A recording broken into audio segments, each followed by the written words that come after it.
Hello everyone, myself Amita Saraswat, lecturer, Chemistry Department, MLV Government College, Bhilwara, Rajasthan.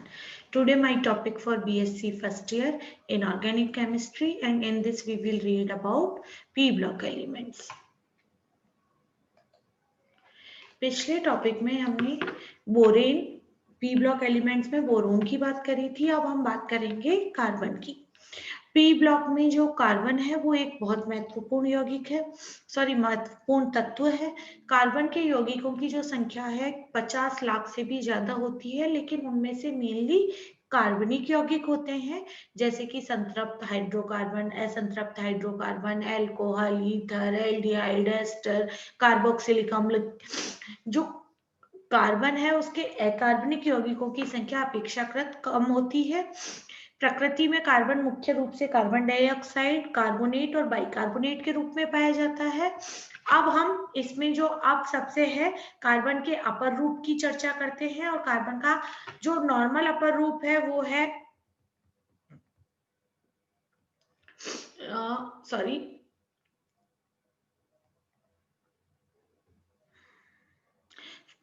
हीरा और graphite. Carbon का एक जो तीसरा अपर रूप पाया जाता है वो है, जिसका अभी डिस्कवरी हुई है, वो है फुलरिन।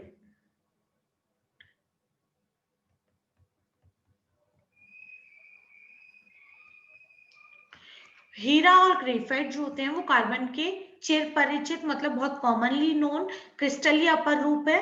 फुलरिन जो है कार्बन का तीसरा क्रिस्टलीय रूप अपर रूप है, जिसकी खोज जो है वो रिचर्ड स्माले, रॉबर्ट एफ कर्ल और डब्ल्यू प्रोटा ने की। इस यौगिक की जो खोज है इसके लिए इनको 1996 में रसायन का सबसे उच्च नोबेल पुरस्कार से सम्मानित किया गया। कार्बन के अपर रूप जैसे हीरा और ग्रेफाइट में जो कार्बन परमाणु है वो अनिश्चित संख्या में परस्पर जुड़े रहते हैं, परंतु फुलरिन में क्या होता है कि कार्बन परमाणु की एक निश्चित संख्या जुड़कर एक इकाई बनाती है। कार्बन परमाणु की जो संख्या है ये 60 हो सकती है, 70 हो सकती है, 76 या 84। तो फुलरिन की इन इकाइयों को C60, C70, C76 या C84 सूत्रों द्वारा प्रदर्शित किया जाता है। जो फुलरिन C60 है उसकी जो स्ट्रक्चर है वो फुटबॉल के जैसी होती है, जिसमें जो षटभुजीय और पंचभुजीय कार्बन परमाणुओं की जो संरचनाएं हैं वो आपस में जुड़ी होती हैं। कार्बन के इस अपर रूप का नाम बकमिंस्टर फुलरिन रखा गया। यह नाम अमेरिका के जो प्रसिद्ध वास्तुविद हैं बकमिंस्टर फुलर, उनके सम्मान में रखा गया, क्योंकि फुलरिन की संरचना फुलर द्वारा एक अभिकल्पित हल्के कठोर पिंजरे के समान जियोडेसिक डोम से मिलती थी। C60 को उसके दूसरा नाम बकी बॉल से भी जाना जाता है। फुलरिन श्रृंखला के सदस्य C70 की संरचना रग्बी खेल में काम में आने वाली गेंद के जैसी होती है। रग्बी गेंद पूर्ण गोल न होकर अंडाकार होती है। फुलरिन को प्राप्त करने की विधि, स्मॉले और उनके साथियों ने अक्रिय वायुमंडल में उच्च ऊर्जा मुक्त लेजर किरण पुंज द्वारा ग्रेफाइट को वाष्पित कर फुलरिन को प्राप्त किया। कोयले को, विल्सन की जो विधि है उसमें क्या है, कोयले को जलाकर काजल प्राप्त करते हैं। इस काजल का टोकन के साथ पाचन कर इसे निर्वात में शुष्क करते हैं और शुद्ध इस प्रकार प्राप्त ठोस शुद्धिकरण से फुलरिन को प्राप्त किया जाता है। हार्वर्ड और CNR राव ने हीलियम गैस के वायुमंडल में बेंजीन को जलाकर काजल प्राप्त किया और फिर विल्सन विधि समान टालुइन के साथ काजल का पाचन कर फुलरिन प्राप्त की।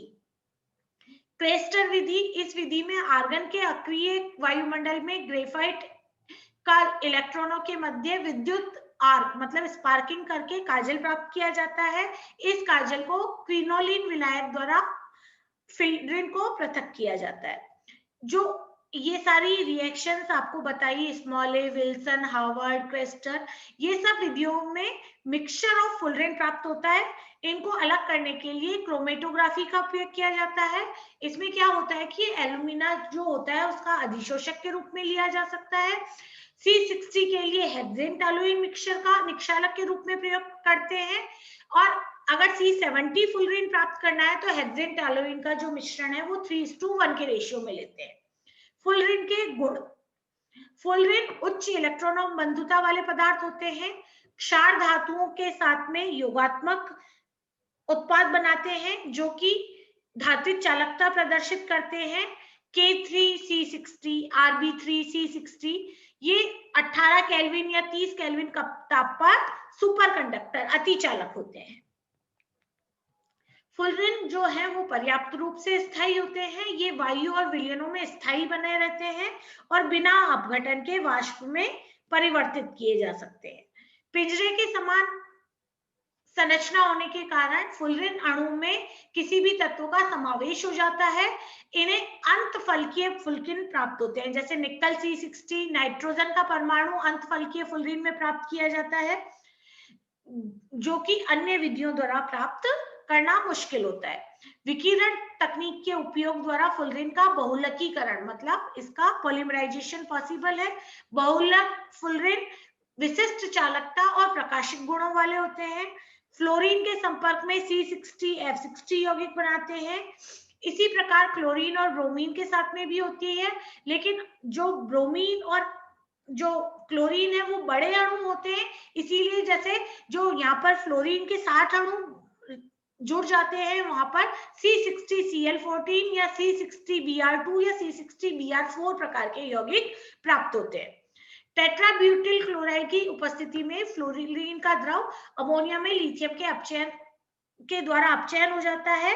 यह अभिक्रिया बिर्च अपचयन कहलाती है। मतलब C60 की LiLH3 या टर्शरी ब्यूटिल अल्कोहल की उपस्थिति में रिएक्शन कराएंगे तो C60H30 और C60H18 हो जाता है, तो फुलरिन का अपचयन हो जाएगा। C60 की संरचना एक्सरे डिफ्रैक्शन द्वारा निर्धारित की गई।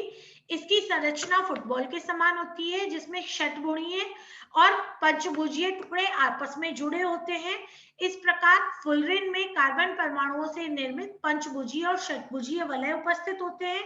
प्रत्येक पंचभुजीय वलय 6 षटभुजीय वलयों से गुला रहता है और प्रत्येक षटभुजीय वलय 3 पंचभुजीय और 3 षटभुजीय वलयों से घिरा होता है। तो इस प्रकार जो C60 होता है उसमें 32 फलक होते हैं टोटल, जिनमें से 12 पंचभुज होते हैं और 20 षटभुज होते हैं।